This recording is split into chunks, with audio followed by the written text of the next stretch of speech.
So I saw some of the questions that users can answer that are relevant for sports topics this spring. So who will lead the Royals in home runs this season? Will the Packers play in London? Will the Capitals win the Stanley Cup this year? Users can really make their pick on just about anything. So how is technology and the customer experience incorporated into all the sports questions they're asking? Yeah, so that's that cool piece of tech, right? Is that we can make all of these assumptions about what people are talking about. Like we could constantly assume that like this is what matters to Royals fans or this is what matters to Packers fans. But right now, between the technology that we've built and the independent publishers that we work with that cover these markets, we can actually know what people care about. Like we can actually surface the stuff people are talking about in those conversations and then quantify them, right? Like you're not going to see a prop on a sports book today that is, will the Packers play in London in the 2021-22 season? But if enough Packers fans are making picks on that and all of a sudden Wisconsin legalizes sports betting, I guarantee you they'll offer that prop, right? Because then they're going to drive people in and it'll achieve their goals, which is new users or loyal users.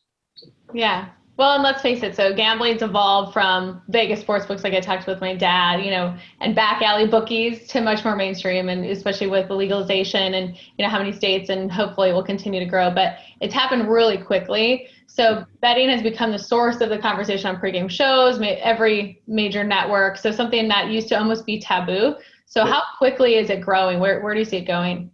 Yeah, rapidly, right? There's a number of reasons. Same reason that New York approved cannabis yesterday, right? There's tax dollars to be had, and those tax dollars are more needed than ever before. Sports betting is a very good way to generate taxable income, and not only from a B2B perspective from the governments, but also a B2C perspective. And so that's what they're going to do. I think over the course of the next 18 months, we'll probably see 10 to 15 more states legalize mobile sports betting. It will become generally accepted across this country. There's no question about it. A lot of the concerns that were early have started to have been solved, right? Like you had states like New Jersey, and you had states, like Indiana and some of the early ones, Illinois, that have figured it out, right? Like New Jersey's got professional sports, Illinois' got big college sports, professional sports, and they've figured out ways to maintain the integrity, to set up the systems, to test the technology, and to make sure that people can only bet in those states. I remember in the first day that the FanDuel Sportsbook opened up at the Meadowlands in New Jersey, I came over from Brooklyn. And I was quoted in the USA Today article. It's like Dan Healy came over from Brooklyn to put a parlay on like the Red Sox. Clearly lost it, right? Yeah, that's how they make their money. But it's so wild, right? That like literally, if you're on a ferry between New Jersey and New York, like you can't make a bet until you get to a certain place. Like the technology is good enough, and that was one of the biggest questions. But now we're in a good spot. The one thing I would be interested to see how it all works, and I won't name names, but there's been infamous people who, on one NFL team would send the other quarterback and offensive lineman, people to distract them the night before. And then obviously they tried to do that in terms of like, maybe I could distract them and then they'd be up too late. They'd be tired the next day. They wouldn't play as strong. Then you have Jose Canseco's book, if you've ever read that. You hear all the drama in that in terms of, the umps and the golf games together with certain players and people trying to throw it. Is that a concern at all with, some of that, even though, it's a game, everyone's human and it's really hard to really know, but it's fun to kind of make some guesses, even though there's probably some other things happening? Yeah, I mean, there's always like the integrity component, right? And that's going to be something that's just so important in sports betting, and making this tangible and scalable is like making sure that integrity is top of mind. I will say, after spending a couple of years in this space, the sports books absolutely prioritize it, more so than I really assumed that they did, because they've got a lot of stuff on the line as well. And I would actually like the way that I would think about that is, you were talking about going to Vegas, right? And your dad betting at books.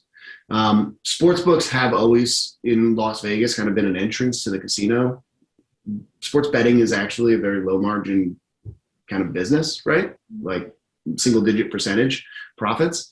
It's an opening to the rest of the casino, and then the slot machines and the table games and all the place where the money is really made. Now that sports betting is becoming this more, I think, accepted way of engaging with sports, if anything, it is going to put a broader and brighter spotlight on any potential integrity issues, right? That paired with social media, none of these things existed 15 years ago. And so like anything could happen. And like, what are you watching, some like CCTV footage of like somebody walking to a hotel or something like that? You know, like that's what you would have. Now you've got 7,000 cameras at any minute focused on the ref who's got a social media presence, right? The backup lineman, like whatever, it doesn't matter. And that stuff travels fast. So I think we're actually in a better place from an integrity perspective than we ever have been. That's great. And so you say AI gaming too is the way of the future. So how are you investing in that technology? Yeah, we just have to make our tech smarter, right? There's two ways to think about AI. First, you need to gather data, and then you need to make that data work for you.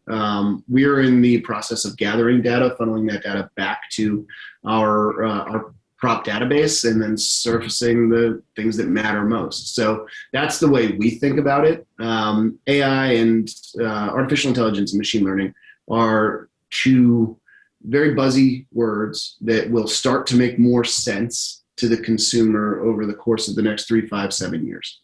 And you'll see it in sports, you'll see it in real estate, you'll see it in fintech, you'll see it everywhere, insurtech, all of that.